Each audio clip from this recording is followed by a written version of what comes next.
On today's episode, we talk about technology and how investors, tenants, and managers are able to use it to efficiently occupy properties as well as manage and analyze them. You're listening to the Brightline Podcast, a weekly show for real estate investors who want to learn to maximize the performance of their rental portfolios. Brought to you by Brightline Property Management. Brightline Property Management is a professional residential property management company located in the Woodlands, Texas, serving the northern Houston area. Additionally, brought to you by Rentalizer, the MLS-driven investment home analyzer. Sign up today at brightlinepodcast.com/rentalizer. That's RENTLYZER. The Brightline Podcast is produced at Studio 110 in the Woodlands, Texas, the premier studio in the Woodlands. Check out the show's website at brightlinepodcast.com, where you can subscribe, contact, and sign up for our newsletter. That's brightlinepodcast.com. I'm your host, Morgan Cole, thanking you for tuning in today. I am a CCIM and a CPM, and as a real estate broker, investor, and owner of Brightline Property Management, I've been working with investors like you for over 10 years buying investment real estate. I was having a conversation the other day in the studio with Cole Lehmann, who works here at Brightline, and Gerod Rush, who's my best friend, who's also a real estate investor, about technology and real estate.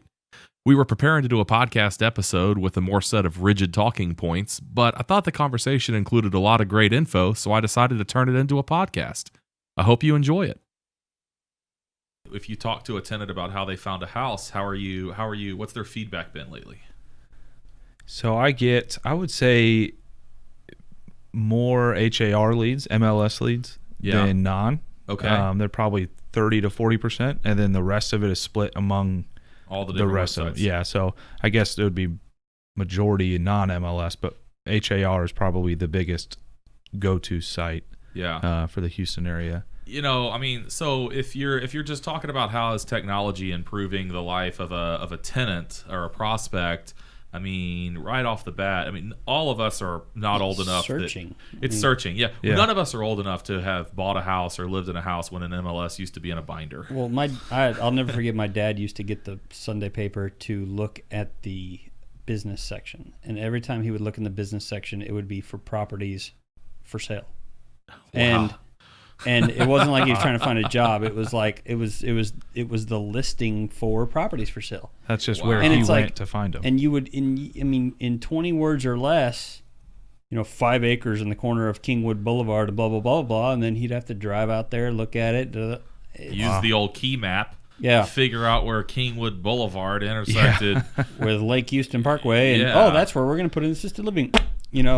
Terrible way of doing it. So technology exists. I mean, that's a granted. So no one is using the classifieds. But I think that the thing that really drives it home for tenants these days, or prospects, they're prospects at this point, is they can get on to a company's website that's showing all their listings. Like maybe they got a link through a Facebook page, or they can get on Zillow and just say, hey, I live in Alaska right now, but I'm moving to Texas.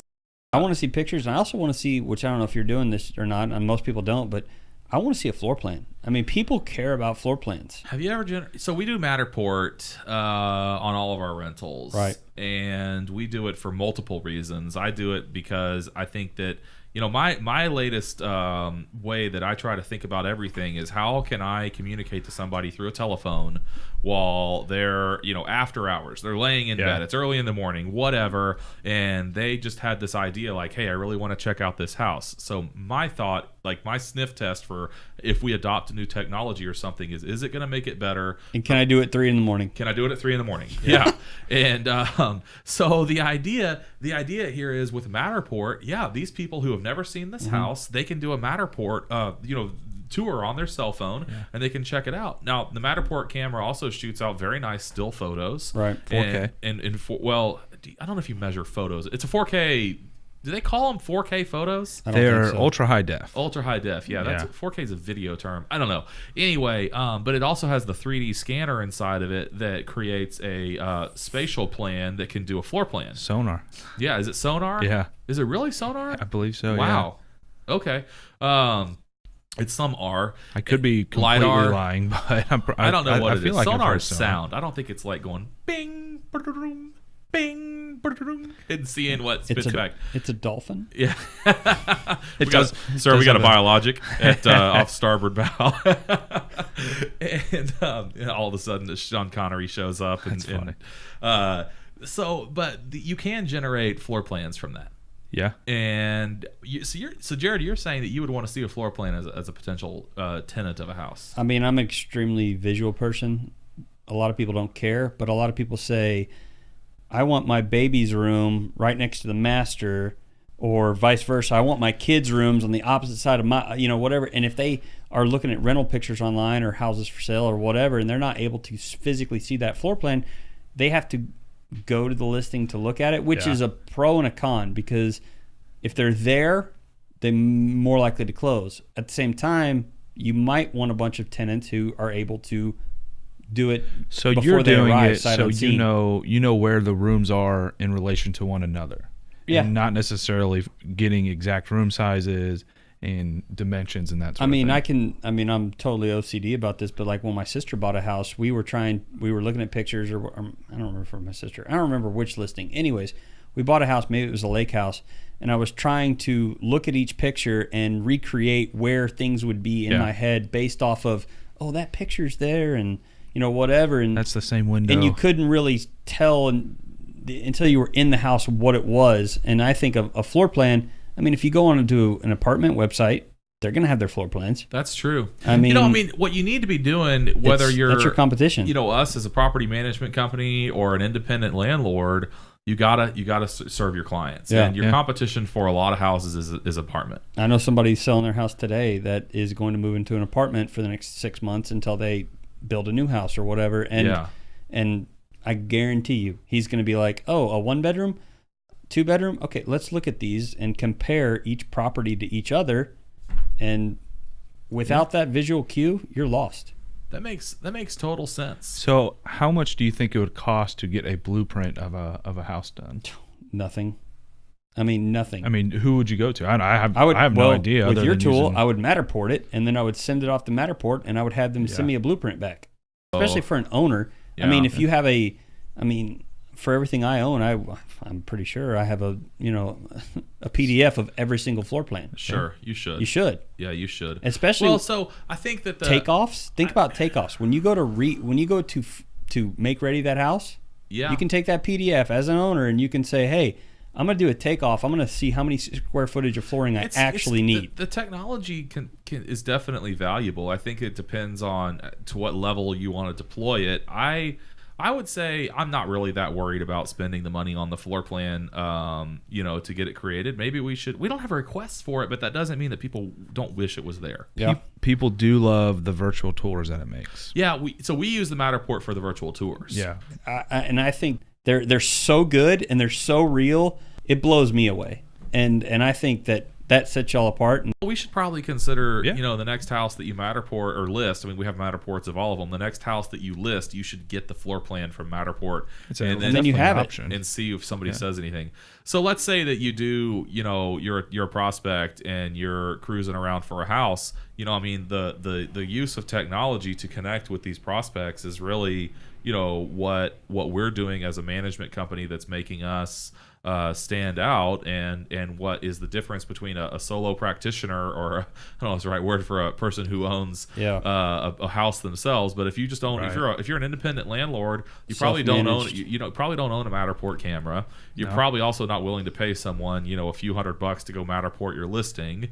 So you're not going to have that stuff. Now you are going to put it on Zillow. That I don't think guaranteed. You realize how much people charge for that. I mean, I wanted to get my place up in Dallas Matterported, and they were going to charge me like $3,500 per like 10,000 feet or something like that. It was intense. Yeah. Wow. I've heard like 18 cents a square foot. Yeah, it was like 30 cents a square foot or something like that. Yeah. And if you can do that one time for each of your rentals. Yeah. The minute they come online, whatever, and then that owner not only has that, but their listings can rent that much faster or whatever. Or I'd be willing to bet there's a way to put a QR code on your listing sign where somebody driving by can pull it, scan this to check out a 3D tour. Yeah. Sure. Unique website. I mean, it's definitely going to be an option that we're going to present to owners. Yeah. Yeah, as an additional service. But I mean, a lot of it is about just getting the information in their hands immediately. Yeah. And that is, kind of what I was talking about earlier, how I'm trying to, everything that I decide to implement, all the technology that we bring in the door here, I'm thinking, how can I communicate with somebody when they're at home, when they're lying awake in the middle of the night, when they're looking at their phone, trying to figure out, if this house or a service that we're offering is right for them. We have to push that information out there. And I think that you could be the rental guy with those awesome pictures, with those awesome tours, where people look at it and they go, that's a Brightline house. And therefore, they automatically know in the back of their head that that's a better product. Photos sell the houses. I think bad pictures, you avoid bad pictures more so than you buy good pictures. In the sense that you will pass on a listing with bad pictures. Very valid. But you're not going to buy a listing just because of good pictures. I'm going to look at it, though. You're going to look at it, and you're going to go put eyes on it. But I can say I've had clients that have been disappointed when they go because they're like, oh, this is nothing like the pictures. Yeah. And so I think it's a balance, but I think the Matterport does a good job of that. And I think that's another bonus of the virtual tour is that you can't go in on the virtual tour and change the skyline or take out the house next door. You can see through the windows of the Matterport if the blinds are open, and you can't take that stuff out. And so you go and you do a virtual tour and you see that, oh, that's where the hose is placed in the house. Yeah. It's not a huge deal, but that's where it is. And now I know that because I can see it right outside the window. So let's say that we got somebody that wants to look at a house. Cole, what's been your experience lately with people calling and wanting to see them?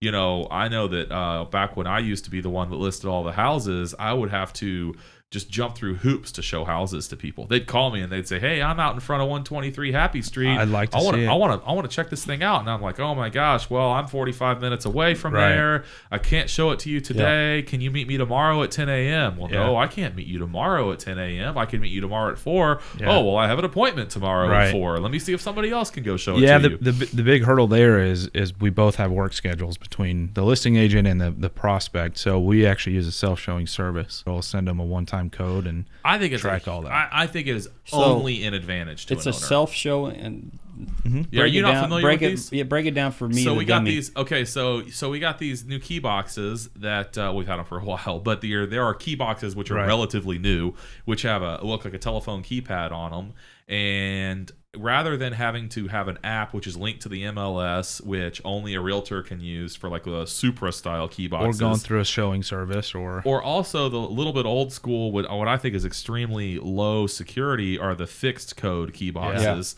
where as soon as somebody knows the code, then they can give it to their friends, and you don't have a clue who's been in and out of there. Yeah. Right. So fast forward, what we're talking about are these new, what we generally call self-show key boxes. And the self-show key boxes are hooked up to a system online, and they have live agents that talk to people also. But when someone pulls up to 123 Happy Street and they want to see it, they don't have to try to get a person to meet them over at the house, which actually, realistically, if I'm with my wife and kids and I'm looking at a house that's for rent, I don't want an agent out there selling that you thing and twisting my arm and all that. I mean, I looked at them. I mean, if it's one of my listings, I looked at the great photos online. I'm standing there because I like the photos. Right. I'm standing there because I did the Matterport or tour. You're driving through that neighborhood because you like that neighborhood. That's right. But and the guy who's going to get that prospect, the landlord who's going to convert that prospect to a tenant, is the one who can show that prospect that house immediately in that spot, and then follow up. Yeah. And so you're telling me whoever, I'm assuming the showing company gives you that information for you to then follow up with that person. Oh yeah. Well, there you go. And they make it super. I mean, this specific one makes it very easy. You can hit send application link or deny them immediately if you read into their background and it turns out if they're telling you up front that they're a sex offender and that's against your tenant selection criteria, you say, "I'm sorry." Yeah. Or if it's, so our criteria is 3.5 times the monthly rent and gross income. And if they're at 3.2, I think it'll still show them the house. Okay. And then we can go back and look at it and say, well, unfortunately they're 3.2, and so we don't follow up with them, or you make an exception, or we talk to them. We say, hey, we just want to make sure that you understand that it's gross and not net. So. Is there any wiggle room there or anything like that? There's some stuff you can do, but I think that basically you have two paths that a prospect is going to take. Yeah. Show the house or keep driving. Yeah.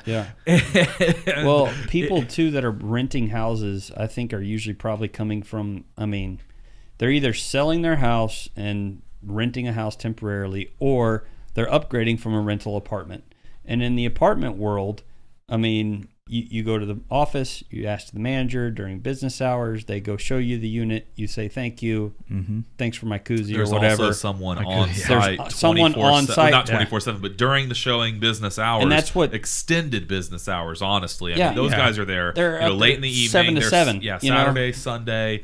So And I think I think a potential tenant has this mindset of, oh, well, wait, I have to make an appointment to come just look at this house. I never really processed it from that perspective because I've not. It's been so long since I've been that You've been the that tenant person, but I really think that if you have a weekend to Yeah. solve a housing problem and you go pull up to 3 different houses and there's not an agent who can show you one of them, and you just say, hey, why don't we go check out that new apartment community, and you pull up and someone greets you with a welcome basket and says, check out our 3 different unit types that are available right now, you're like, man, where do I sign? Where do I sign? Yeah. Versus going to these houses without a self-show box and you're looking through the windows, Yeah. trying to figure it out. You know, You got to really want that house because Yeah. the other guys made it so easy. Right. So what we're talking about doing is bridging that easy gap with Yep. the technology and saying it's physically it's irrational to even think that a leasing agent for a property management company or even a landlord could be everywhere all of the time. I mean, especially if they have, any obligation outside of that one house. Well, especially in Houston. We're not in the city. Yeah. I can't walk places. I have to drive. And some of our houses are 15, 20 minutes away from our office. That's which right. On a day-to-day basis is not a big deal. But if I have to go meet somebody there and it's 5:30 and, I got to go to my nephew's soccer game or something like that, then Sure. then it gets kind of tricky. But the other thing is our signs say, let yourself in now. And so people may not even realize that they can go in immediately until they see our signs or they see our listings and they say, okay, well, I'm here. I'm happen to be driving by, so let's go look at it. And they find out that they really like the office in there. And oh, well, Yeah. that's great. It's a lot better than my 3-bedroom apartment that I'm paying, Right. $40 less a month for, or whatever the case is. So. and then I'm assuming y'all have it set up where they can digitally sign a lease and. Oh, yeah. I And that, honestly, I don't think that, that's a great point, and we do use the technology there, but I don't even know if that's so practically basic at this point that that's not really a part of making life that much easier. But for from an agents. owner's you say perspective, record keeping and being able to execute something on your phone. I mean, like I'm buying shutters for my new house right now. I asked the guy to send me a DocuSign. He's like, "What's that?" And I'm sitting there, and I'm like, "Man, I got to go back to the office, sign this shutter contract, scan it, send him a check." And it's like, let's just send them a fax. I'm like, oh my God, let me send you a carrier pigeon too. Yeah. So it's when you put tech into it, it's going to make me sign for those shutters that much quicker. All of our barrier for our tech bar is also, for us, we take a lot of things for granted. Yeah. Like you told that guy, hey, send me a DocuSign. He goes, what is a DocuSign? Right. I mean, you've just dropped me back 10 years. Right. I'm now sitting here figuring out, what year is this? Well, we're Zennials. You got to remember. So, Yeah, do you know what a Zennial is? I think it's I'm proud to be not a Zennial, quite a not a millennial. millennial. It's also the Oregon Trail generation. yeah. they call okay, it. but see, I think I'm technically millennial. You're a millennial. No, you are a very millennial. But I did the Oregon Trail. I died of dysentery. But did you have to leave your classroom to go to the computer lab to play the Oregon Trail on an Apple II GS? Thank you for saying No. the 2GS, by the way. No, that we had one in our So classroom. the defining difference That's there where it is. that we had to walk out of our classroom to scheduled computer lab time to be there to play it on the Apple II GS. Everyone else had Apple IIe's, and at home we had an Apple II GS. But you were balling. My parents donated the Apple II GS to fourth grade, I want to say. I don't remember. Anyways, I got to play. I was like, that's my computer. Fourth grade only. I'll tell you what, felt I had. special. So we were a Commodore family, but when everybody else had a Commodore 64, we had a Commodore 128. And those extra 64 bytes of memory. Bytes. Let me tell you. I don't know what a Commodore's a Not bird. to me. megabytes, not gigabytes, not terabytes, not petabytes. Bytes. Bytes. I don't know what a Commodore is. Yeah, you're gonna need to get It's up. a bird. All right. So anyway, and I think honestly, I mean, that's a little funny aside, but that's the genesis of all of our love for technology. And whether you're a Zennial or a millennial, when you take how that's been ingrained in your life since practically day one, and then you go and run a business or figure out how should a business conduct business, your root of all problem solving is going to be, let's apply some technology to this. Well, think about the speed of communication and the way that we're able to communicate and get things done. So I don't remember if it was your dad or my dad, but I said, what did y'all do before email? And he said, we wrote a letter and we waited. Yeah. And the fact that you can just email your client now, email your owner, text message, there's so many forms of communication. Business happens so much quicker. And in turn, in theory, profits, returns, etc. But what's funny is all happen quicker. We don't do the same amount of business in less time. We just do more business in the same amount of time. Correct. I remember about 6 years ago, the internet went out at our office. It's like, what do we do? Well, I finished like maybe working on a spreadsheet that I was working on, and I organized some files, and I probably even cleaned off my desk, and I walked into my dad's office, and I was like, what did you guys used to do before the internet? He goes, the internet's down? Yeah, Dad, it's been down for 3 days. Oh, I hadn't noticed. But no wonder I got so much done. Yeah. And he was like, well, we used to, like what your dad said, we used to write letters. We used to use couriers. Yeah. We used to tell people we would be somewhere and show up when we said we would be there. Yeah. We used to, he went on to all this stuff, and I was like, that is insane. I'm going back to my office. I couldn't have done it. The anxiety of me waiting on someone to be there without knowing exactly That where they're on the 5 road minutes away. where they're at would And you share didn't your have your location phone- with me. I need to find my friends. You didn't have your phone to play with while you were sitting there waiting on it. You just sat there and read the paper or whatever. Yeah. Ugh. Oh, it's God, nuts. it sounds miserable. So the technology is really amazing, and all of us want to use technology. But I'd be curious, Cole, you've been dealing with property management for about a year now. I've been doing it for I think 11 years now. And Gerod, you've well, you're my family grew up real estate. You grew up more the management side of real estate, right? When did your dad actually adopt a software to manage properties? So they were always behind. Always behind the curve when it came to software stuff. I'll never forget, I helped them get their first DSL modem when I was in like 11th grade. And before that, they had a whole office running 56K on one AOL email address for 40 employees. Okay? I mean, you can't see my face right now, but I just picked my jaw up off This was the in floor. like 98, right? And I helped them get a DSL and multiple email addresses, and then they got multiple email addresses. And then they got a domain name, and then it was like, oh my gosh, we have a domain name, but they didn't have a website.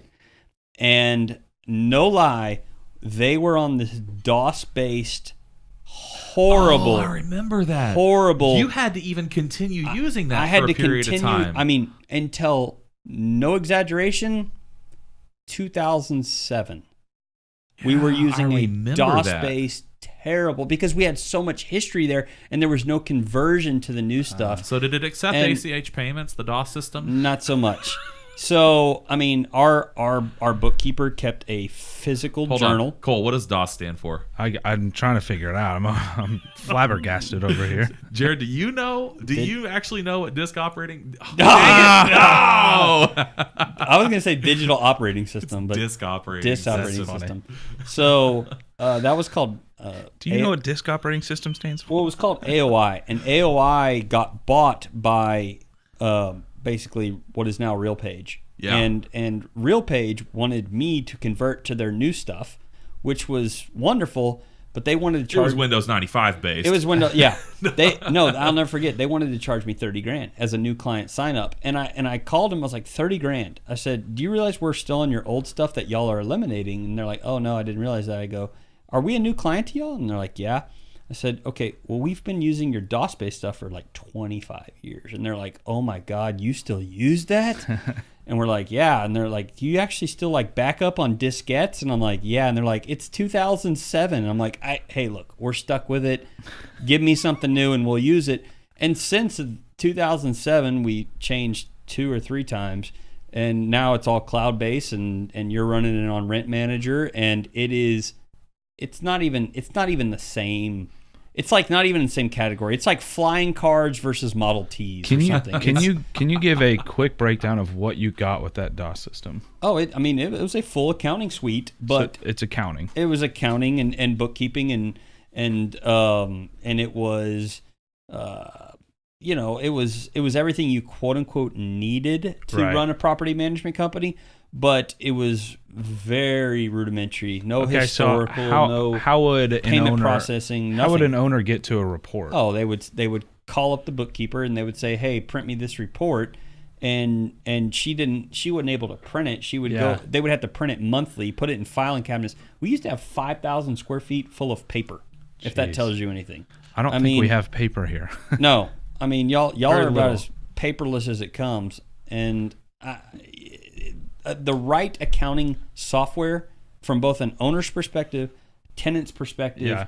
and just So overall operations perspective it makes or Yeah. breaks you now. It kept the records, and that was essentially it. For Yeah. you to go in and do something. So ours is, I mean, normal to me. It's your but- lifeblood. Well, you as an owner can go on Yep. and look at, I mean, geez, there's probably 25 reports. Oh, I get my automated talking of- reports yeah. emailed to me now. I mean, Yeah.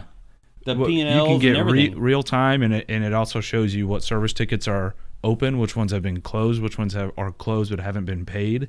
Yeah, so that's an it's- interesting thing also you bring up with service tickets. I mean, not only can we track them internally, but a resident can also submit a service ticket online through the tenant portal. Right. And again, I mean, that's a way that, I mean, if everything that we're talking about in this episode is how can we communicate with someone at 3 a.m., Right. there it is. Well, I had a new tenant this week ask me, "Hey, where do I mail the check? How do I pay my rent?" And Michael Scott would say, and I was why like, don't you send it on a dinosaur? right? And I said, basically, you need a username and a password. I'll make sure you have one of those, and you need to pay me ACH online. And he's like, awesome. Yeah. I mean, the ability to do that, Yeah. it's a game changer because a Well, lot and of these tenants. I would say that also, I mean, for all of our lives of becoming adults and paying bills, we deal with large companies. Well, from early on, you deal with large companies that allow you to pay online. Right. And they may or may not charge a fee. And now it's become pretty commonplace that if you're paying ACH, there's generally not a fee. Not a fee. Right. But now, when you get down to comparatively small business, I mean, we are not the power company that serves the state of Texas. We are a Right. small property management company. We also offer the online payment, which is wonderful. And that guy might honestly not have been expecting So that. we've gotten leases signed and deals done because we do that. I- Somebody says, "Hey, I got to move in 48 hours." It's a Friday. We're closed Saturday and Sunday, but hey, guess what? We can still accept payments online if you can pay the deposit right now online. We Yeah. can take the house off the market, and if you can turn around and pay the rent online tomorrow, then I can meet you with the keys or give you the code or whatever the case is. So we've literally gotten deals done because we have the ability to collect payments online almost instantaneously. As a consumer, I mean, this is a terrible habit, and I wouldn't recommend anybody practice it. But I when I go to pay bills, it's like automatic draft, ACH, boom, done, and I don't think about it, right? Yeah. When my lawn guy tapes a handwritten invoice to my door, and I get it, and I'm like, oh, I haven't paid this guy in 6 months. Holy moly! And I'm like, where's the checkbook? And my wife's like, oh, The we what? ran out of checks 3 months ago. And That's I'm like, awesome. this is terrible. This is not the way the world works anymore. And you guys, as a company, being able to accept digital payments for rent, for everything, it's going to make you that much higher in the priority list when people go to pay their bills. If you make it easy so for them. here's something that you just made me think of that's actually interesting on the priority list. Yes, we do have all these high-tech things that we do. I personally enjoy still sending paper statements to people. Yeah. I mail them. You do. Yeah. And I spend probably we spend a lot of money on that. I mean, first of all, the machine that folds and sorts and stuff, the envelopes cost about as much as a used Honda Civic. And second of all, the postage that we spend and the paper and the envelopes we use. I mean, I'm sorry for killing the trees, but let me tell you something. You're going to open that. You get a piece of letter from my management office every month that says, "Dear Gerod, your last payment was received on Blake Day in the amount of blank. You had you've ran a balance for it of hopefully zero, right? And your new charges are as follows." X, Y, and Z. Yeah. I like to kind of think of it as them just letting them know that, hey, Big Brother's there, right? Because I can't tell you how many times during the acquisition process of real estate, whether it's something as simple as we bought a house that already had a tenant in it, all the way to a 200 unit, such and so that I was buying, where people were like, "Oh yeah, the previous guy." That they get their statements. Well, yeah, and the previous guy, he never enforced late fees or whatever. Man, I mean, our system, if you don't pay by the time that you're supposed to pay and the grace period is up, the late fee goes on there. It's just on there. And if your rent was $1,000 and you had a $100 late fee, if you sent me $1,000, the next statement you get is going to say you still owe $100, and that's going to motivate them about it to put you up in the chain. That's right. They know we're tracking it. I'm sending them a piece of mail every month that's saying, "Hi, I'm tracking this." We are. Yeah, it's just we're looking at the signed agreement we made. And we are enforcing it. We're enforcing it. And I think that it's kind of funny. I mean, that is a thing where I fall back and I say that it's an extremely automated process to generate those pieces of mail and mail them out. Right. But it's still a pretty low-tech thing to use the U.S. Postal Service to deliver a statement to people. Now, we also email them and they can go online and check it. I really like that we have that piece of mail. The portals that are available for both tenants and for owners/investors to use are also pretty killer. Gerod, you talked about how you can run some, or they get emailed to you. And Gerod, both. The other day, I was curious who hadn't paid their rent, so I was like, you know what? I'm gonna log online. Ran that report. I was like, oh, we're good. Yeah. And then at the same time, I think we have me scheduled for the 15th, and I would actually like to. I need to do it. I was thinking about doing it once a week, to be honest with you.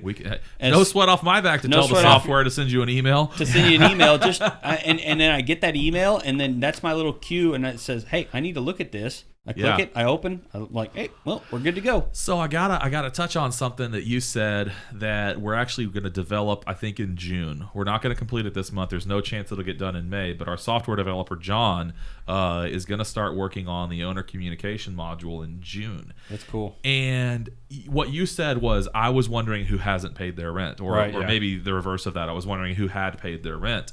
And I think that a big fail that we as property managers make, and probably I could only assume that almost every property management company runs in a similar manner. When something pops up on my screen, it's because something's gone wrong. Yep.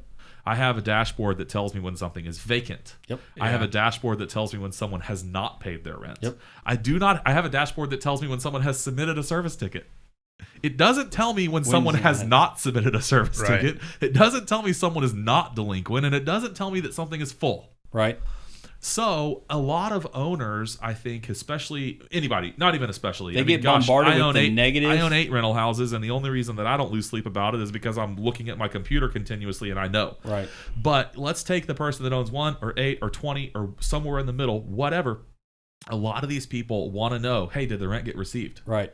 And they probably don't really like the idea of emailing the property manager on a regular basis to see if the rent's to find out. Yep. So this new system that we're working on, I don't know if I've told you much about it, but we're calling it the owner communication module.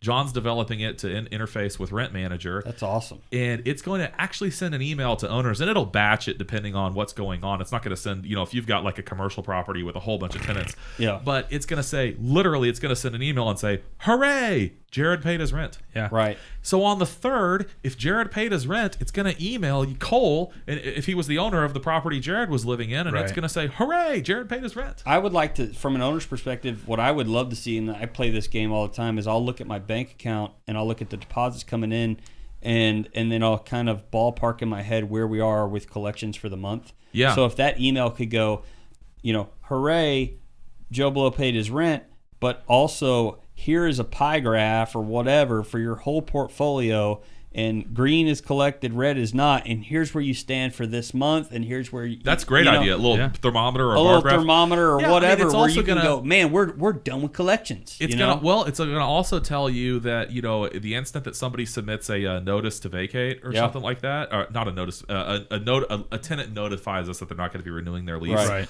It'll send that out to people. Now we also handle that internally, but it's just. That might not be a good example of the owner communication module because that's also handled internally, but it's going to tell somebody if someone hasn't paid their rent. Right. But it's going to proactively tell them that. Right. If the rent is due on the 1st, it's late after the 5th, on the 6th, the module is going to send an email out and it's going to say, Dear Cole, your tenant at 123 Happy Street has not paid their rent yet. Here is a list of the next steps that we are taking to collect the rent. Please call us if you have any questions. That way, you don't wonder. Yeah. You don't wonder. You don't assume it's been received because that would not be good. Yeah. But you're probably assuming it's been received. You're also not. It's nice to know. Tells you what's coming next. Yeah, we're kind of trying to. It takes a little bit of the burden off of us to have to manually notify everybody, but it also raises the bar of service to tell everybody, listen, we are going to proactively communicate with you to let you know the status of all of your properties on an ongoing basis, and then if we need to communicate specifically about it, let's do it. And it's communicating with the owner at 6 a.m. Yes. While he's waking up and he's drinking his morning coffee and looking at it. He doesn't have to worry about it, at lunch, during his lunch break or after work or anything like that. That's exactly right. Yeah. Those are the things that will keep you up at night as an owner. If you're sitting there going, how much rent has been collected this month? I know the mortgage is due XYZ, so we need to have this amount of collections by this date, whatever. If not, I'm going to have to front the property, and we have, I'm planning this for the cash flow or whatever. Being more informed, is light years better than being and you have guessing. You have a unique perspective because you're a lot more in the commercial side.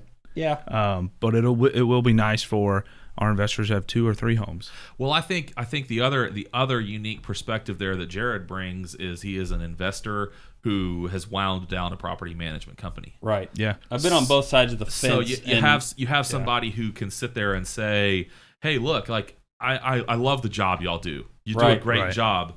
But now that I am only an investor and I really can only see now that I'm an investor and not also the property manager, right? And I can only see this through my probably blinders basically because I don't see all the peripheral that's going on. I would love if you'd put a little bit more information in front of me. Yeah. No, I mean information. Snapshot. Our bank sends us email statements or daily email whatever summaries that show you.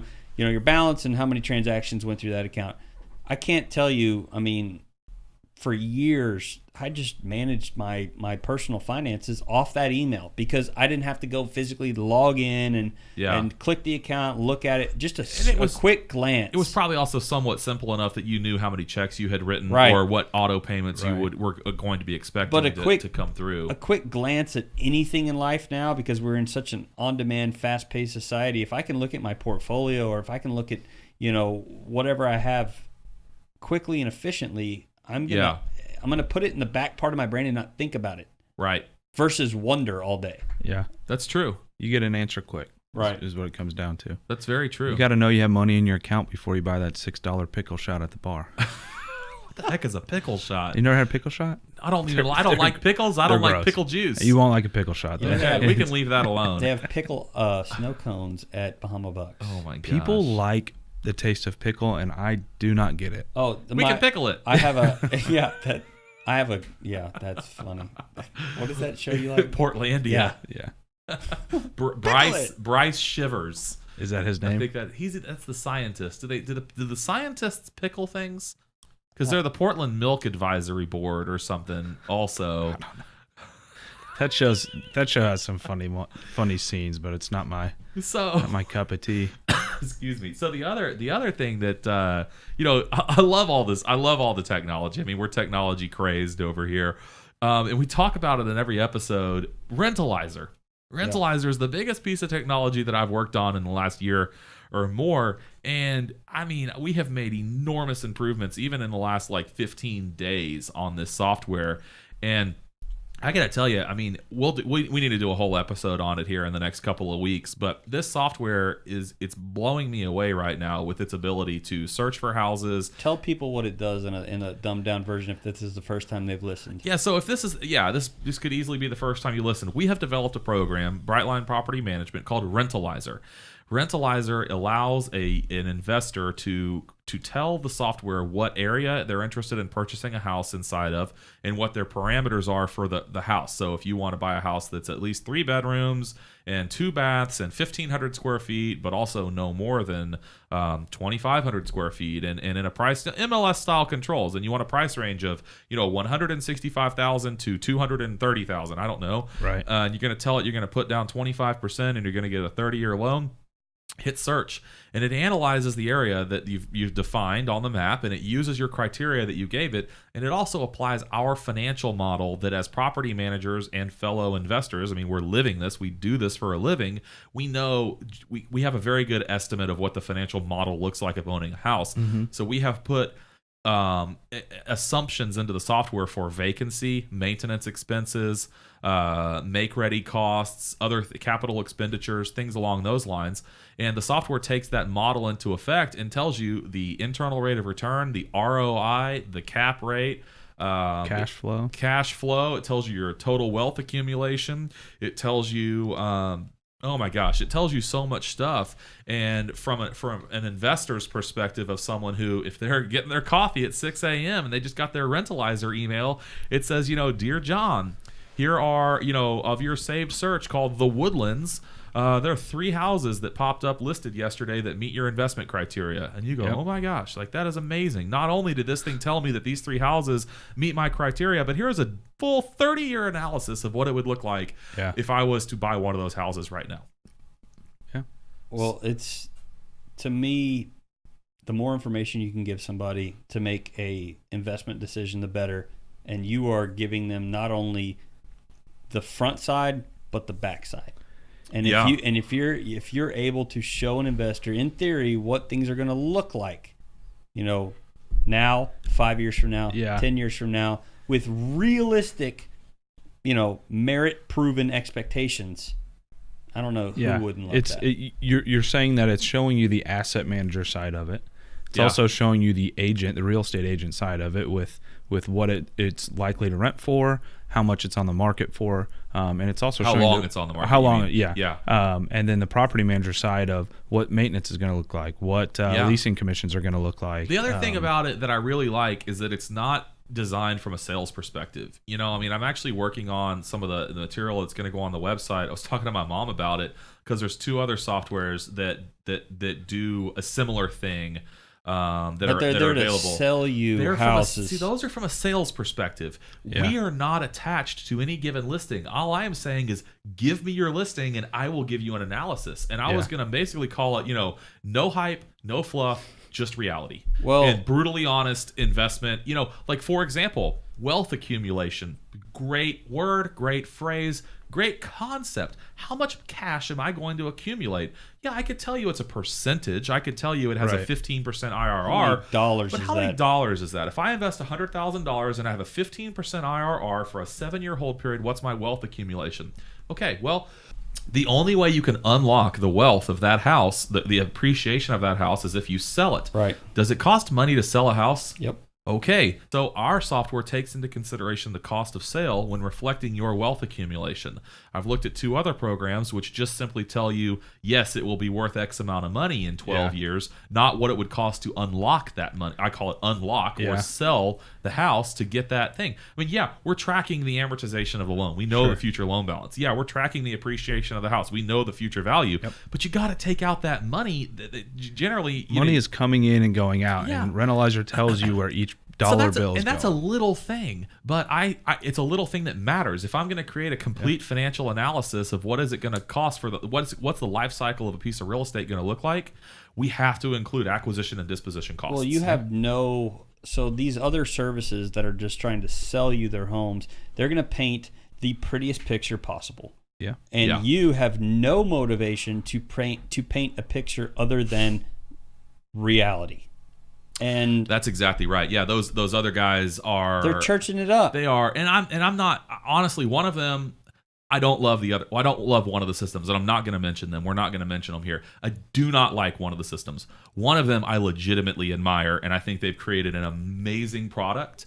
But they're still sales driven. They still have an actual identified inventory that they are trying to say, hey, you should buy these houses. Your inventory for me is listed houses. Listed houses. And second of all, coming in about, 9 days, unlisted houses. Yeah. Throw one on there. If you got your neighbor's house that you want to buy, if you want to buy a house as a wholesale and you want to throw in there that, hey, I'm going to acquire this house for $105,000, I'm going to spend $45,000 fixing it up. What does it do? And it's going to have what we call an ARLP, an after repair lease price of $1,795, you can plug all that in there and it'll say, man, this is a killer deal. You should do it. Mm-hmm. And I'm not, but the software is not going to also say, and oh, by the way, you should hire us to represent you in buying this thing. It's so those things, everything that's trying to sell you something is going to be biased. Yeah. And you're not trying to sell anything other than your management services after the fact. That's exactly right. Which is a standalone piece.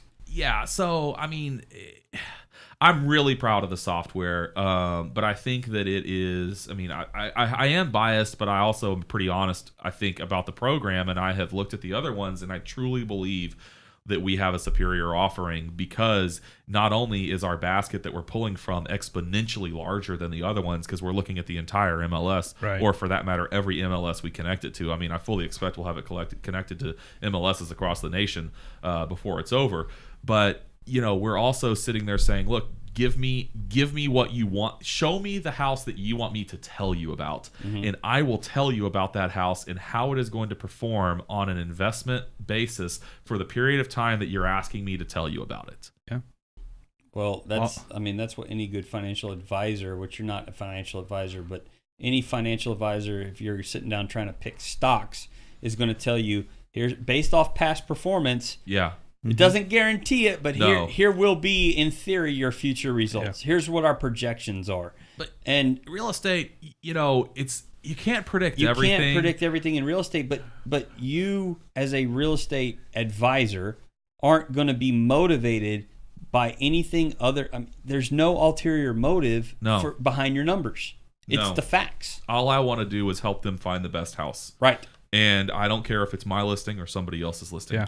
Right. And I think that is the largest differentiator. Yeah, you're not selling something. And it's not Monday through Friday, 9 to 5. It's whenever you feel like looking at it. That's right. If you want to do it during coffee on Saturday, Sunday morning, that's fine. And it's a huge tool for realtors. I like talking to realtors about it, and I hope that the ones that do decide to really pick it up and run with it are adopting the same mentality that we have of not attempting to sell a specific house. Mm-hmm. We have a friend whose wife used to buy rental houses, and she would make the mistake of trying to make every house that she found turn into a good rental. Mm. And what I mean by that is she would look at a house that I would have already moved on mentally, but she says, no, I really want to see it. Right. So we go see it. And I'm basically explaining to her why I don't think that this particular house is a good rental. But she's saying, yeah, but if we change that, and if we change that, and if we change that, and if this happens and that happens, then it would become a good rental. But what did that do to your cash flow? What did that do to your IRR? So just because you located this one house, we could probably look at any house on planet Earth and figure out what would need to happen to make it a good rental house. Right. But it might cost you the entire return for the first 10 years. We also might have to buy the entire neighborhood and fix the neighborhood so the house becomes a good rental. How much money are we talking here? Yeah. But this software doesn't say I'm trying to make this one house a good rental. I'm just saying in this one area that you're looking at, these would be the best rentals. And you got weird things that happen. You got houses that for whatever reason, they're 4,000 square feet, but they would only rent for $1,500, which in our market would be very disproportional. Right. You have other things that happen where a house could be 1,500 square feet and it could somehow rent for $4,000, which in our market would also be very disproportionate. This is in California. Yeah, but what I'm saying is the software takes into consideration what a specific house should rent for, and it does a financial analysis on that. And you might think in your head a house is a good house, and Rentalizer will tell you why it is or why it isn't. Yeah. I think that it's an old school mentality to try and find out how this house could be a good investment. Yeah. You have the entire MLS as your inventory. Right. And in anything else you have, if you have a wholesaler that's slinging you deals, you have the ability, well, you will in a few days, to sit down on Rentalizer and input house after house after house and store them, in the software. And you can also do some what if analysis. You can say, I do like this house, and I would never knock anyone for liking a house, but it just doesn't quite meet my criteria. So you say, okay, I'm not going to change reality. I'm not going to say what would happen if it had no vacancy, because that's not real. Right. So I'm going to leave the financial model alone. I'm going to assume that the model is the model, but I'm going to say, what if I paid less? What if I put more down? What if I put more down? Yeah. What if I put less down? What will that change? What if I got a to shorter yeah. one? What if I got a larger one? I don't know what your objectives are. Right. But you can change things that you can control in the soft. You can change everything. If you were to change the things you have the 100% control over, and then it makes the house work, congratulations to you. But don't find a house that doesn't work with our expected tenant typical average length of stay of 2 years, and find one that only works if there's 4 years, because you own one rental house and the guys lived there for 8 years, and you assume that everyone's going to live in a house for at least 4 years. Well, That's not reality. You should base everything off of averages, and then when you hit that home run, great, that goes towards the bottom line. But we've had tenants that have stayed there for as long as we've owned properties, and it's like, oh, that is fantastic. But then those are then balanced out by the people who are there 6 months in default. You are exactly right, and so then you can't I hit a hate home that run every so time. much. I mean, we have an extremely low rate of people that we wind up having to evict in our houses, but it happens. You pre-qualify, and you go the extra mile to make sure that won't happen, but you shit can't happens. control it. I mean, people get transferred. Can't control it. Yeah. Things happen, and sometimes, unfortunately, that's the and you the don't. only. And if they're a bad tenant, you don't want them necessarily living in an asset you own. So I mean, that's it's hard to swallow sometimes. But sometimes the best thing for the relationship is for that relationship to end in a peaceable manner. Yeah, and that's right. And so you don't want them trashing your asset. I mean, I think that you can't change reality. Reality is reality. We have here. I was actually talking to somebody the other day. This person owned a lot of rental houses. I mean, if a person owns, say, 5 rental houses, I mean, that's a lot of rental houses for a person to own. And they had owned these houses, I think, for 14 years. That's a long time, right? Yeah. And I was talking to this person about something that had happened, and they were saying they were having a hard time with coping with the situation. And I said, look, in management, a lot of managers refer to their experience in what they call unit years. So if you manage, 10 units for 1 year, that's 1 unit year. So this person who's managed these and owned these 5 houses for 14 years, that's 70 unit years of experience. I said, I manage well over 1,000 units in various real estate classes. And let's say how many unit years is that? So how many unit years is that? I said, let's just say that when I started, I had 0, It's and like now I have years. over 1,000. So let's say my average is 500 for the last 10 years. Let's just say I don't know what it is. It's more than that, honestly, because I've had that. Anyway, if I have got 5,000 unit years. Yeah. And you've got 70, and I wasn't criticizing. All I was saying is dealing with a person who has had this many more contacts and interaction with tenants. You have a person who's been able to craft their strategies and their policies and their procedures with way more instances and samples of data. Yeah. And we take those samples of data when we create our financial model that Rentalizer is using, and we say, listen, I know you have 70 unit years of experience, and I'm not meaning to dog on that, because that's a big deal. There are a lot of professional real estate certifications that require you to have 250 unit years of experience or something. Yeah. So 70's on your way. But 5,000?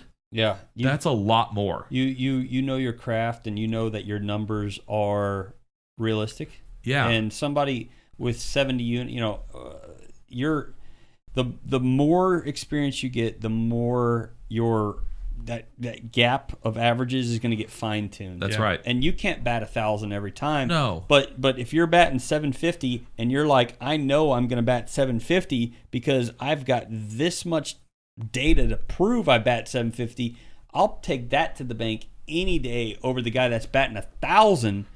Right. That's only been doing it 2 years. So, Cole, the baseball fan, would you ever sign on a batter and pay them higher because they had 1 year at an 800 average? No, you'd say that's A, probably impossible, and B, that's not. I would never pay someone for that kind of performance because it's not sustainable. Right. So that's a bad example, and you could tell me why your brother, who's a coach for the Dodgers, would explain to me why I'm an idiot. Well, no one's ever bat 800. Ever. Not even in a softball league? I mean, maybe in a softball league. I saw some guys talking about batting averages that someone was actually tracking in a softball league. Were you saying that? Somebody it was like, some show I was who watching. tracks batting averages in softball? But anyway, so what I'm saying is Gerod was bringing up track records, and yeah, you will have someone who lives in a house for 20 years. You will have someone who lives in 6 months. But the median, the mode, the average, the statistics, the moving average, all this stuff is going to prevail and start to show, and you're going to actually glean some insight into what is reality. Reality is not your 5 rental houses and how they've performed for 4. Well, that's good, but that's not probably enough to build a financial model that the entire U.S. could use to analyze rental houses. Yeah. Well, if any investor would look at your analysis that you put together before buying an asset, the proof is in the pudding, and you can see, hey, not only is do I have a CCIM, and not only do these numbers pan out, but let me show you other assets that we've had that have produced the same amount of return. So, you know what? So I'm glad you brought that up. Again, coming in the pipeline on Rentalizer, this is probably a May function. That's why I brought up that the owner communication module won't be coming out till June. We're going to start to bring in past performance of single family homes into Rentalizer. And phase 1 is going to be manual entry, which will be great. So you can take houses that you have owned for the past X number of years, and you can type in the date that you bought it and how much you paid for it in your loan terms. And then you can put, okay, in this year I made this much money. And you can put the net, or you can put, this was my rental income, and this was my property tax and my property insurance, so on and so forth. So you build up the last few years, or however many years you've owned this thing, 20 years, I don't know how long you owned it for. And then Rentalizer says, okay, this is what I think the future is going to be. And it'll help you identify the target ideal hold period to say, look, if you wanted to maximize your internal rate of return on this property, I know you've owned it for 4 years. And you said you want to own it for 10 more, but actually, if you were to sell this thing in only 4 more years, you would hit your peak projected internal rate of return. And then you have diminishing return on your equity, and you'd be better off to capture that equity and roll it into another house. Which is exactly what we did. I mean, if you looked at our, at some point IRR goes out the window. You did that. So Gerod, you did that when y'all sold your assisted living facility. Right. And you had services of commercial real estate professionals doing detailed financial analysis yourself. But then I was looking at it and I was going, well, what's my, and they're like, well, your ROI, blah, blah, blah. I'm like, no. What's my equity? Yeah. Okay, what's my return on that equity? And you realize it's 3% It's 3%, or something like and I'm that. like, this makes no sense to keep the money in here. We might as well build a laddered bond portfolio and hang out with our granddads and talk about how well our financial picture's looking. Absolutely. There go be a golf marshal or something. That's fine. And I looked at that number and I said, Cole might be interested in that. Slow down. But you could take that ROE after that IRR kind of goes by the wayside. You can say, okay, now that I'm going to look at this asset as a disposition, what do I need to 1031 into? So Rentalizer is going to take that extremely sophisticated approach that you generally only get when you're selling an assisted living facility or an apartment community or something. And it's going to say, let's take your house. Let's take your $180,000 house. Heck, let's take your $50,000 house. So now you have one. And we're going to give you that same detail. And also, it is everything that Rentalizer does. It analyzes in the same fashion. Right. So we could take a house that you own and we could show you that it's on target with your projected hold period. So say, for example, a 14% IRR. You probably have an emotional opinion of if this property is doing well or not. Yeah. If you have an emotional opinion that a property that you own is doing well, we run it through Rentalizer and we quantify what that emotional opinion is to be such as a 14% IRR, and you had a little money in your pocket, you could say, well, why don't you show me other houses that have a 14% IRR? Right. Emotionally, I know what that's like. I've experienced it, even though I couldn't have done the math, and I couldn't have told you that what I was experiencing was a 14% IRR, but I know I like it. Yeah. So show me all the other houses that also have a 14% IRR, and it gives that to you. You learn what kind of investor you are. So then what's coming down the pipe, probably in the same month, though, is it's going to automatically connect to Rent Manager. and it's going to download all that data for our historical data for your other existing. So as an for investor, our clients. So as an investor of an owner of houses and a client of mine, I would be able to log into Rentalizer and it would say your portfolio, and it would be up to the minute, updated P&L information on an annual or monthly or whatever basis. I would have to put in some details to get the thing running and tell it when I bought it and how much I paid for it and all that. But it would help me keep track of it, just like you would with stocks and bonds. I get on my TD Ameritrade account and it tells me how much I lost on my last options transaction that I tried to day trade, or how much I killed it on an iron condor that I was working on or something, and that's really cool. But if we can bring that same level of sophistication and uniformity to these somewhat, let's be real, rental houses are not really considered. They're not sophisticated real estate investments. They're not, but they're also kind of the sure thing. They're slow and steady wins the race. Of course, people like them because you have very low probability that something's going to go wrong. And we were harping on Lehman Brothers last time. You're not going to wake up tomorrow and Lehman Brothers has gone to your house has gone to zero. Well, the cool thing I like about Rentalizer is the fact that you can define an area. Okay, and it's in some of these other competition, it's like, oh, you got one in Georgia and a house in Illinois and all this crap, and it's like, well, I don't want to own a house in Georgia and Illinois. Yeah. I want to invest, number one, in my community. Yeah. But number two, and maybe I'm weird, I like to see and touch the things I own. I don't care what you like. Yeah. You could only want to buy houses that have odd zip codes. Right.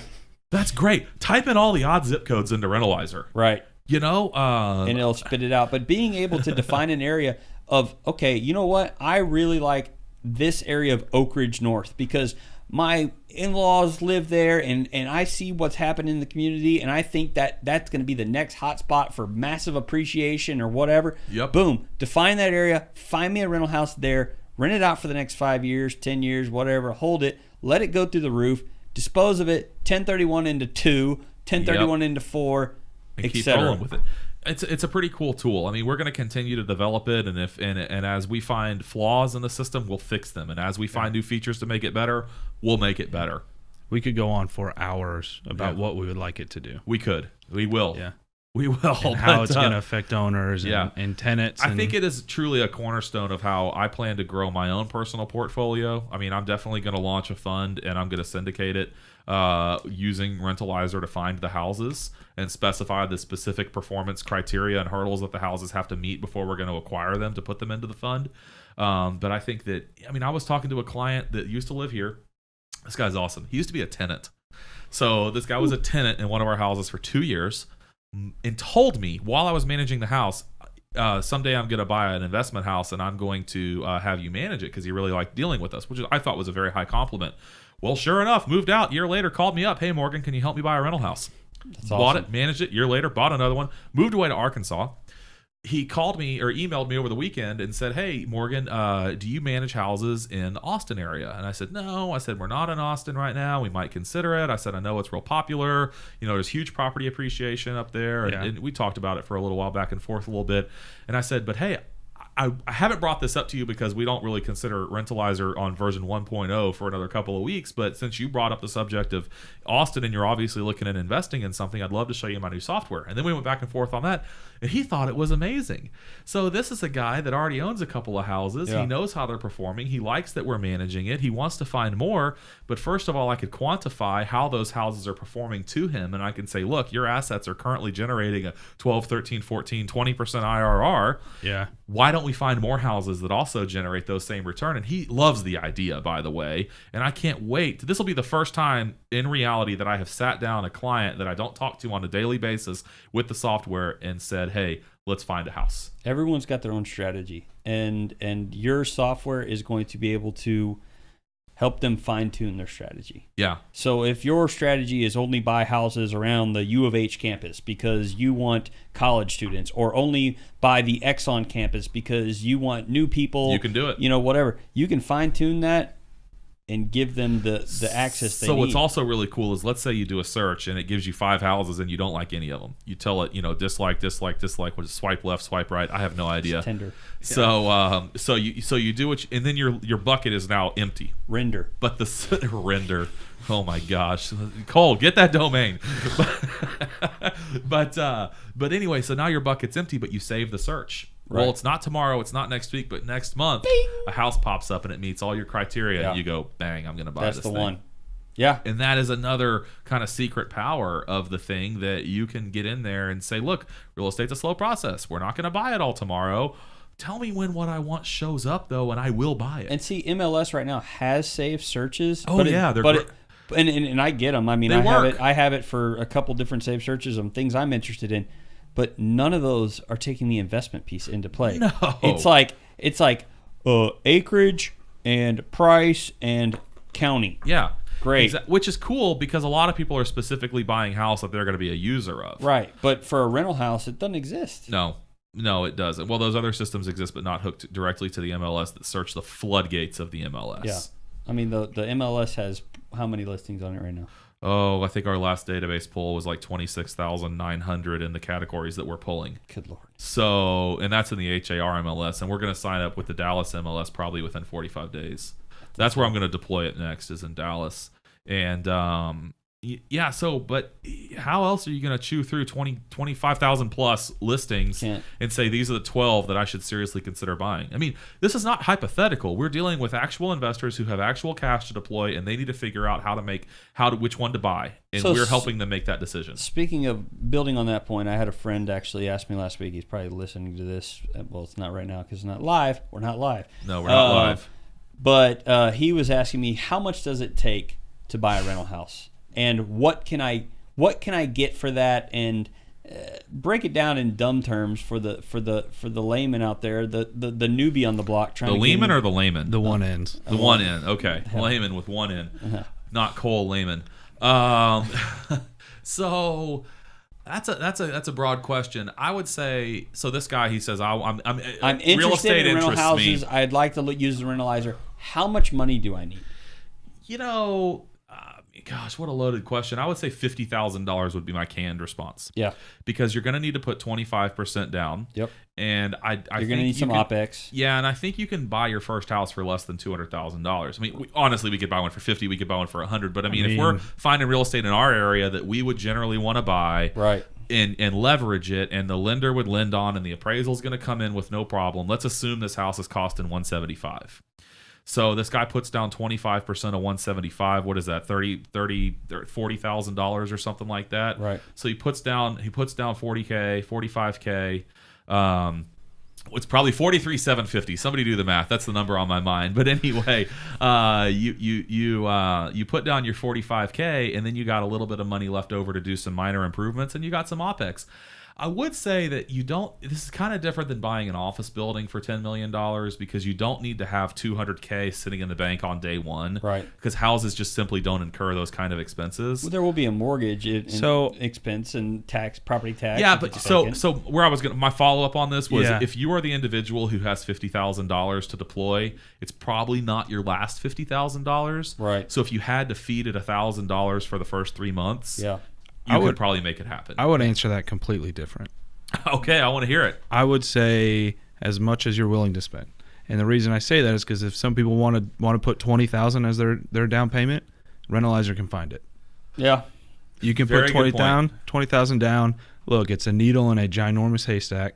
Yeah. But if that's what you have, and again, if that's not your last $20,000, let's not be silly about this, then let's look for it. I'm here for you, Jared, and it's going to email you anytime one pops up. So I think that your question was more broad, but it was about this guy, and I would love to get him. Maybe we get him on the show and talk to him about the beginning of buying investment houses. He's a smart cat, and he's very interested in it. I think it's intimidating for somebody who's, the only thing they've invested in their whole life is their IRA or 401k because they've got a 9-to-5. And they've never been able to dip their toe into the investment waters. So when they get around somebody that has not just their toe in, but they're up to their neck in it, they're curious. I'm scuba diving in it. Scuba diving. They're curious, and they say, "What does this take?" And it's hard for me to step back like 10 years and go, well. So I think. I hate that I said $50,000. I like that Cole said however much you want to invest. I want to follow that up with something though that we talked about last episode, which was hard money loans. Yeah. So there's no reason that you could do it. You couldn't do it with almost no money. Yeah. Because this is America. We don't save statistically. So let's say you're a statistical American who doesn't even have $500 to rub together. However you rub that together. But there are hard money lenders out there that if you have a good job with W-2s, they would give you a loan to buy the house. So you could theoretically enter into this thing with very little money. I think you need more than $500 because they're going to want to see that you have cash in the bank. In theory, it's zero. In theory, it's zero. Let's say let me qualify this. You have an emergency reserve, like you are prepared, but you don't want to invest any money. But hard money lenders, they're not predatory, but they it's nearly predatory. It's nearly predatory. But I'm not talking about destroy your return. Well, we're only going to use the hard money for the first 4, 5, 6 months. Got it. And then we're going to repair it. We're going to get an appraisal, and then we're going to get a bank to refinance it. Got it. We're going to roll out of that. But because our after repair value is going to be we're going to only have 75%. So hard money works on the fixer uppers. Yeah. So all I'm doing is I'm saying, look, what I said originally I think is wrong. Cole is saying anybody. As little as you have. Yeah. But as much as makes sense to do it, because you don't want to get into something that you're then in over your head, and then it's eating you alive, it's destroying your credit. Sure, the numbers have to make sense. You bought the wrong house. I think what I told, it's ironic you said 50 grand. I told him 40 to 50 grand because I was like, I go, you can get, a loan, a 5% down, a 10% down, FHA loan, whatever. Is he going to live in the house first? Well, that's what I told him. I said you could live in the house for a year and then turn that into investment. Yeah. And you could build a portfolio by doing that up to, I believe, 10 houses. 10 per social or whatever. And I said you could build a nice little portfolio there.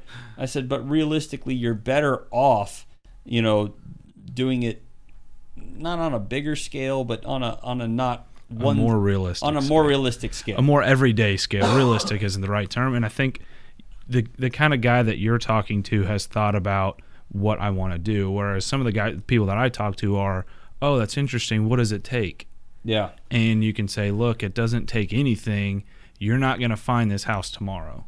It might take 6 or 8 months or a year or 2 years to find the $0 down house. It's a hard money flip, but it's not unrealistic to say that you could do it. I think Cole definitely had the right answer. It depends, or as much or as little as you want. Yeah. As little as you have. As little as you have. I think that's the answer. But I think that. But you don't want to sell yourself short there. I mean, you don't want to pitch this idea that just anybody. I mean, you're going to need money in the bank, a good job, and a good credit score. I mean, that's reality. I mean, I don't think anybody can become a real estate investor. Let's not dumb it down. I mean, I don't. You are absolutely right. There's a barrier to entry. I don't want to be late night TV over here and say that all you got to do is email me and I'll make you a millionaire. Right. You got to have a job. You got to have some means. Right. You got to have certain things. But let's assume that you're qualified to be a real estate investor. That's why we're having the conversation. Right. What's the saying? The first 100 people that send me $1 will learn how I made $100. Yeah. I'll tell you how to make $100. So I think that there's also banks love to loan money to people that don't need it. Yeah. So let's say that this guy has literally $1 million sitting in cash on a bank account. Oh, he can get whatever he wants. Well, he could get 100% financing. Yep. He could get a hard money lender to lend him not only the entire purchase price, but all of the repairs. And then he could fix the house up, and then he could get an appraisal, and he could refinance it, and his actual cash in the property could be zero. But if he has $50,000 sitting in a bank account, that's going to be a lot harder for somebody like that to get that loan. I would say probably so. It would depend on the rest of the financial picture. But if you invested $50K, you could definitely buy a nice rental house, and you could definitely get yourself a 14, 15, 16+ % IRR.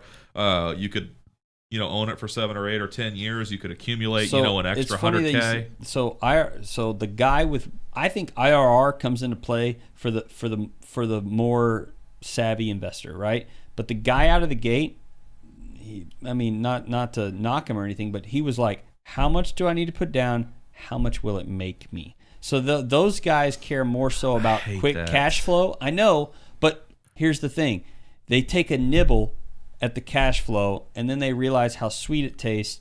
And then over time, they're we eating cater the to whole- those they're- people. Look, Right. we definitely cater to those people. If you want to talk about cash on cash return, I can talk to you about. Heck, I can do that math in my head. I Right. can't do an IRR in my head. Right. Okay. But if you want to talk about cash on cash return, we can talk about that forever. But real estate, rental houses, is an IRR game. it's an IRR game. Even if you don't realize it's an IRR game, it is an IRR game. It's Yeah. not a long term. It is a long It is term. long term. It's not short term. So if you want to look at the cash on cash return in year one, I mean, I'm gonna wonder: are you trying to pay your bills off of this? Right. Yeah. Are you trying to buy 3 houses and quit your job because someone's told you that that's gonna float your boat?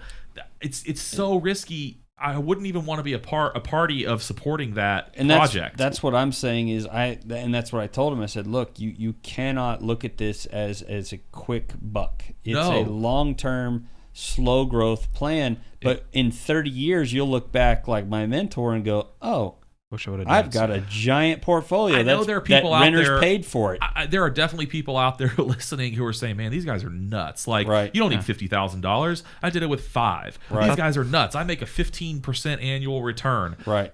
That's great because you did that, but I'm telling you reality with our unit years of experience here about the samples that we've had of interacting with people that are doing this, that I would never advise someone to buy a house and assume that if they invested $100,000, they'd walk away in the first year with a $10,000 return because they Right. want a 10% cash on cash return. Right. Like, never, ever would I counsel somebody on that. Would I say it's possible? Sure. Absolutely. Would I say that it's likely that it won't happen? Also, yes. Would I say that also if we thought we had a house that was going to really pay that 10% return cash on cash in the first year, it'd probably also be like a 20 to 25% IRR. So this is probably still a killer house. But would I say that you should plan to pay your kids tuition off of that in the first year? Heck no. Right. The technology of rentalizer can help you forecast all of that. It definitely can. So, man, that is such a loaded question. But if someone came to me and said, "I have $50,000, can we buy a house?" I'd say yes. I think that's Yeah. great. I think that would be a great episode. We almost had the episode right Yeah. there, Cole. We almost cut it in two right there. Yeah. We've only been doing this for an hour and a half. Yeah. Right.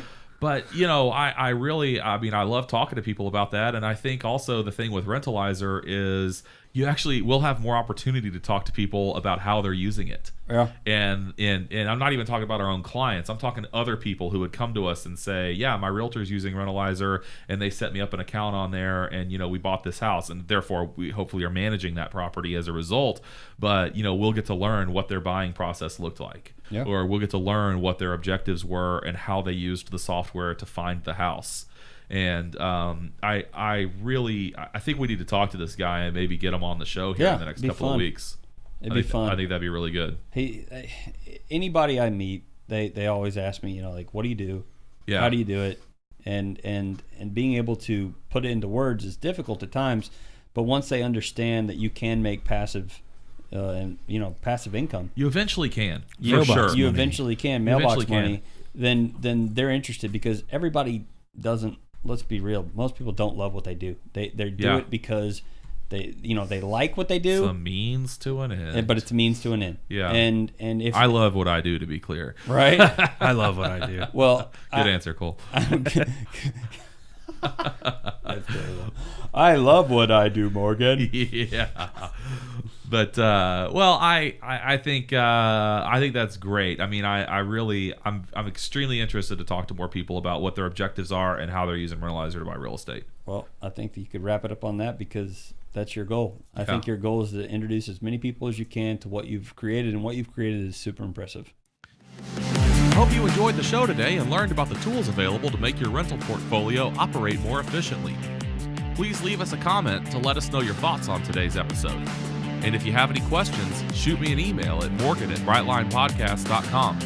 Also, don't forget to subscribe at brightlinepodcast.com/subscribe.